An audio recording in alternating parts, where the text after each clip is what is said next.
철로역정 7번째 읽기 시작하겠습니다.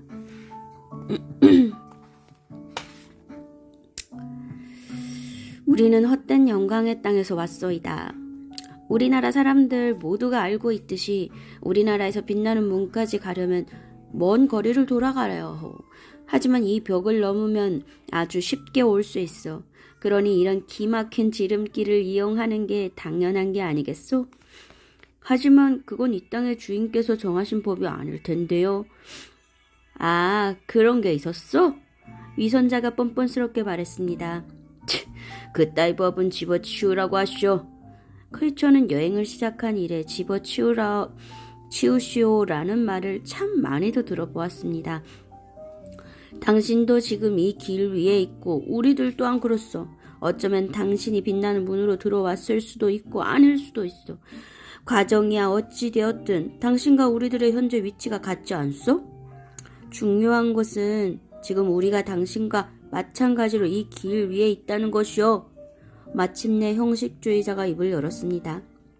그리고 당신과 우리들의 상황이 전에 얼마나 달랐던지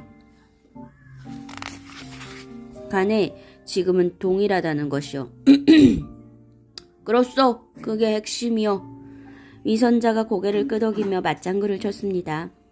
자, 이제 남의 일에 신경 쓰지 말고 자기 앞가림이나 잘 하면서 천성을 향해 갑시다. 하지만 두 분은 두루마리를 갖고 있지 않습니다. 때가 이르면 우리들도 필요한 것을 갖게 되리라 의심치 않소. 정녕 당신은 선한 의도로 여기까지 온 우리 같은 사람들이 마지막에 거절당할 거라고 생각하는 거요? 그런 심술궂은 교만과 사악한 오만은 당신에게나 어울리지 우리들에게는 어울리지 않소이다.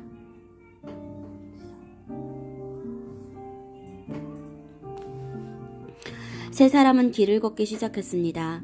크리처니 몇 발짝 앞에 서서 두루마리를 읽으며 걸었고 위선자와 형식주의자는 가는 길이 지루하다며 이것저것 투덜대며 뒤에서 터벅터벅 걸었습니다. 얼마 후에 그들은 세 갈래 길에 도착했습니다. 왼쪽과 오른쪽에 넓은 길이 쭉 펼쳐져 있었습니다. 이끼가 피어있는 낮은 뚝이 두 길을 따라 끝없이 뻗어 있었고 도로 가장자리에 서 있는 사시나무 잎들이 산들바람에 하늘하늘 날리고 있었습니다. 두 길이 그들을 유혹했습니다. 그러나 앞에 있는 길은 무척 좁았습니다. 그 길은 고난이라 불리는 산으로 이어지면서 가파른 경사를 이루었습니다. 아찔하게 높은 그 길을 오르면 누구라도 위험에 노출된다는 것을 그들은 알고 있었습니다. 크리처는 두루마리를 품에 넣고 그 길을 따라 오르기 시작했습니다. 미쳤어? 위선자가 비아냥거렸습니다. 양쪽으로 난 넓은 길이 보이지 않소? 이 길은 고되지만 옳은 길입니다. 천성으로 가는 길은 많아요. 형식주의자가 목소리를 높였습니다. 그만큼 많은 사람들이 부름을 받았기 때문이요. 알겠어? 그렇고 말고. 위선자가 맞장구를 쳤습니다. 이복의 형식주의자. 나는 왼쪽으로 갈 테니 자넨 오른쪽으로 가게나. 양쪽 길 끝으로 가면 산을 돌아 만나는 지점이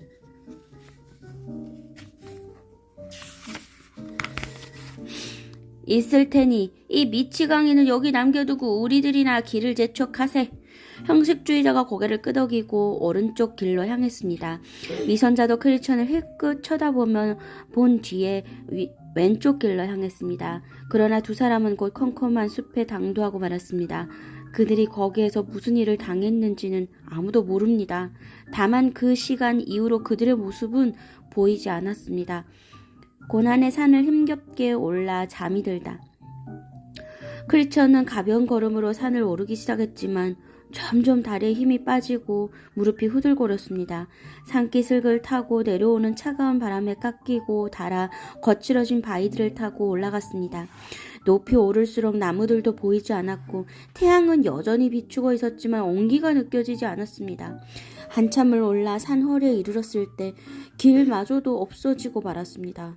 그는 산 등성의 가장 덜 거친 부분들을 골라 거의 기다시피 하면서 발 디딜 것도 없는 바위틈에 매달려 팔 힘으로만 몸을 지탱했습니다.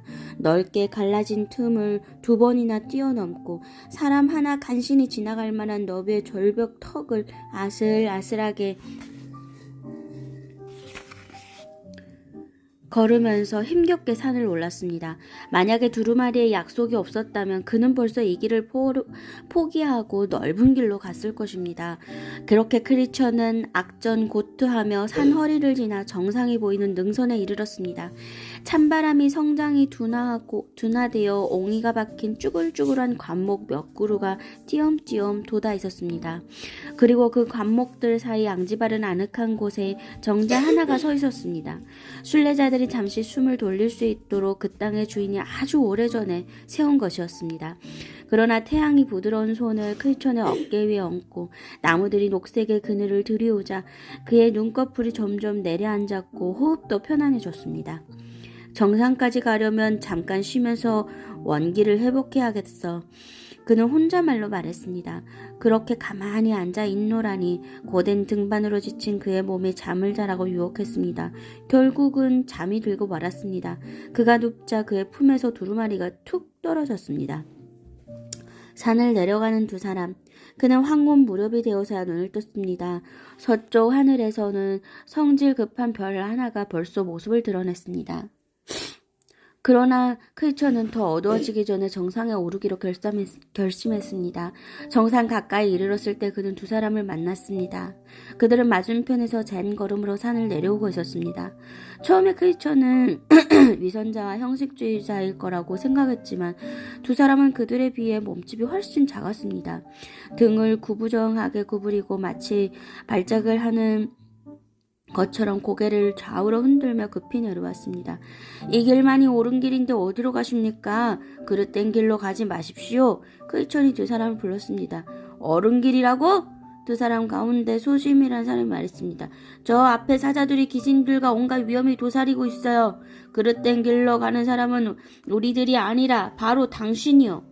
그러나 이 땅의 주인께서 모든 위험으로부터 우리를 보호하실 것입니다.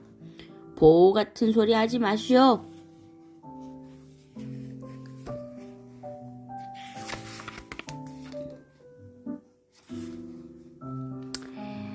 이번에는 불신이라는 자가 말했습니다. 만약 사자가 잠을 자지 않았다면 우린 벌써 갈기갈기 찢겨졌을 거요. 당신도 더 늦기 전에 내려가는 게 좋을 거요. 계속 가봤자 이로울 게 하나도 없어요. 크리처는 잠시 생각했습니다. 뒤로 가도 이로울 게 없기는 마찬가지야. 멸망의 도시로 돌아가도 결국 거기서 죽고 말 거야. 불신과 소심은 크리처는 무슨 생각을 하나 싶어 어깨를 으쓱했습니다. 그리고 말했습니다. 당신이 어리석긴 했지만 그래도 용감하게 죽었다고 당신 아내에게 전해줄게요. 그들은 이렇게 말하고 다시 급하게 산을 내려갔습니다. 크리처는 두 사람의 모습을 지켜보았습니다. 그리고 다시 산 정상을 바라보았습니다. 주변에 짙은 어둠이 깔렸습니다. 크리처는 미처 피하기도 전에 풀숲의 사자가 자기를 먼저 발견하게 될까봐 은근히 걱정스러웠습니다. 크리처는 두루마리의 약속으로 위안을 받으려고 품 안을 뒤적거렸습니다. 그러나 없었습니다. 두루마리가 없었습니다.